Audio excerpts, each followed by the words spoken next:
Hello friends, welcome back to my channel Madhuri's World and welcome back to my new blog।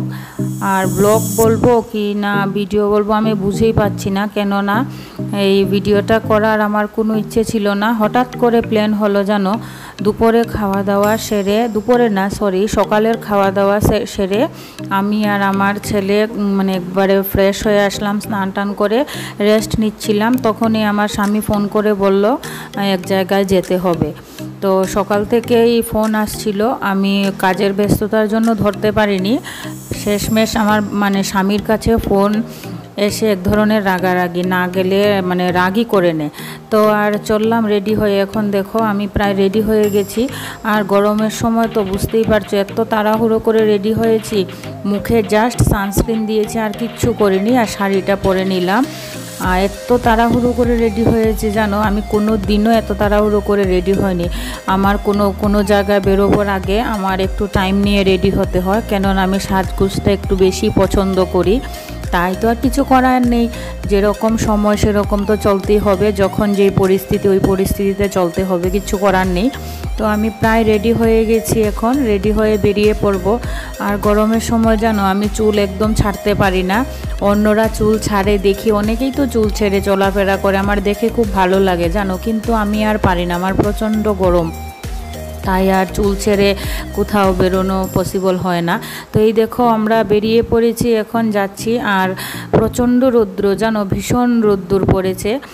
আর এই গরমের মধ্যে বাইকে করে যাচ্ছি, হাওয়াটা গায়ে লেগে ভালোই লাগছে, এদিকে আবার রোদ্দুরে যেমন শরীর হাত পা জ্বলে যাচ্ছে এই রকম। এই দেখো আমরা চলে এসেছি।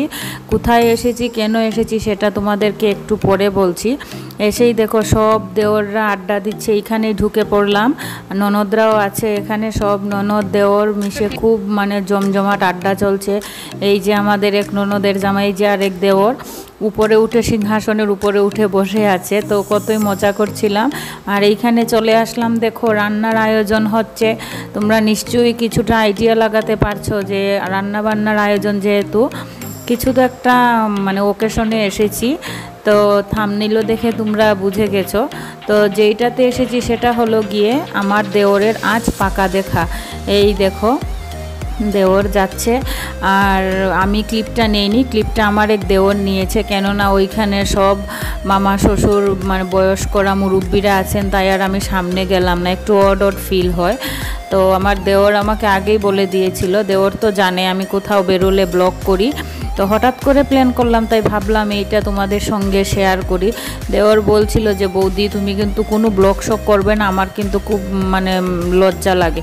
আমি বলি বিয়ে করবে লজ্জা নেই তো, আর এটা দেখলে লজ্জা কি। এখন দেখো পাকা দেখা হয়ে গেছে, বিয়ের ডেট ফিক্সড হয়ে গেছে, এখন সবাই খাওয়া দাওয়া করছিল আর আমরাও খাওয়া দাওয়া করছিলাম এখানে। আর খেতে বসে জানো আমার দেওর একটা আছে, খুব মানে কি বলবো, খেতে বসে যত এত নোংরা ঘেন্না কথা বলবে, মানে খেতে দেবে না। তো দেওর ননদের টেবিলেই আমি বসলাম, আর ওইখানে মামা শ্বশুর মাসি শাশুড়ি, আর এই যে দেখো আমার দুই পুচকি ননদ ওরা খাচ্ছে, আর এই যে আমার আরেক মামি শাশুড়ি, ওনারই ছেলের মানে পাকা দেখা, আর আমার এক দিদি শাশুড়ি, ওইখানে ওরা বসে খাচ্ছিল, আর অনেক আমরা বেশ মজাই করছিলাম। আর এইখানে গেলে সব ননদ দেওরদের সঙ্গে বেশ ভালোই আড্ডা জমে। খেতে দিচ্ছিল না জানো, এত নোংরা নোংরা ঘেন্না কথা বলছিল, মানে খেতে পারছিলাম না। ওদের তো কোনো ঘেন্না লাগে না, কিন্তু আমার খেতে বসে জানো একটু নোংরা কথা বললে আমি আর খেতে পারি না। ওদের ওটা অভ্যেস, ওরা ওটা বলবে, বেশ আমার ভীষণ আমার পেছনে লাগে। তো খাওয়া দাওয়া প্রায় আমাদের শেষের দিকে, বিকেলও হয়ে গেছে, এখন বেরিয়ে পড়ব। তো আমাদের এখানে যেটা রিচুয়ালস, বিয়ে ঠিক হলে, বিয়ের ডেট ফিক্সড হলে সবাই মিলে মানে জোগাড় দেয়। এখানে 5-7 জন হয় 5 জন নয় 7 জন। ছেলে বিয়েতে বোধহয় ছেলের বিয়েতে 7 জন। তো আমরা দেখো বাড়িতে এসে গেছি, এখন মাঝখানের ক্লিপটা নেওয়া হলো না, প্রচণ্ড গরমে তো আর কি বলবো।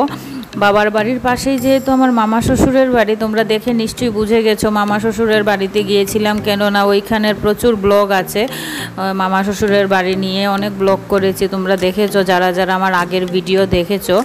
তো এই দেখো বাড়িতে এসে রান্না বসিয়ে দিয়েছি, সেরকম কিছু রান্না করিনি, কেন যাব না প্ল্যান ছিল, শরীরটা বেশি ভালো ছিল না, তো দেওর ফোন করে রাগারাগি করা যাওয়া হলো। তো দুপুরের রান্না বান্না সব রয়ে গেছে, এখন জাস্ট ভাত করব।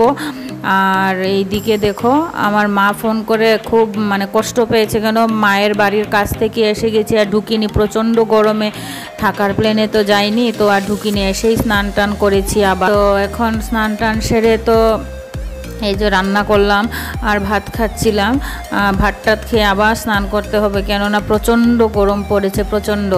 আর আমি গ্লাসে করে ডালটা নিয়ে নিলাম, কেননা বাটি আর করলাম না, কেননা বাসন কাসন ধোয়া এতটা বেশি একটা ভালো লাগছে না, আজকে শরীরটাও টায়ার্ড সারাদিনের গরমে।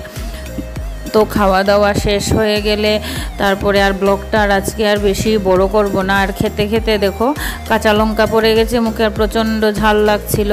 তো খাওয়া দাওয়া আমার প্রায় শেষ, এখন স্নান টান সেরে এই দেখো ফ্রেশ হয়ে এসেছি। আর স্নান সেরে জানো এই ঘরটাতে এসে আমি বসি, আমাদের রান্নাঘর, এটা আমাদের শোবার ঘরে প্রচণ্ড গরম। তো ফ্রেশ হয়ে একটু নাইট কেয়ার মানে নাইটের যে স্কিন কেয়ার এটা একটু করে নিলাম। তো এখন আর কি ব্লগটা আর বেশি বড় করব না। তো তোমরা যারা আমার মানে ব্লগ দেখো জানি না কেমন লাগে, যদি ভালো লেগে থাকে তাহলে তো আমাকে সাপোর্ট করছোই, তোমরা আরও করবে। আর যারা নতুন দেখছো তারাও আমাকে সাপোর্ট করবে আর কন্টিনিউ আমার ব্লগ দেখবে তোমরা। আবার নেক্সট একটা ব্লগে তোমাদের সঙ্গে দেখা হচ্ছে, আজকে এখানেই শেষ করব। তো তোমরা সবাই ভালো থাকবে, সুস্থ থাকবে। আর হ্যাঁ, আরেকটা কথা, বিয়ের ভিডিও কিন্তু তোমরা পেয়ে যাবে, বিয়ে প্রায় আরও 20-25 দিন পরে, তোমাদেরও নিমন্ত্রণ রইল। তো আজকের মতো এতটুকুই, সবাই ভালো থাকবে, সুস্থ থাকবে, আর আমাকে সাপোর্ট করবে সাবস্ক্রাইব করে, লাইক কমেন্ট শেয়ারও করবে। তো আজকের মতো আমার সব ভিউয়ার্সদের টাটা।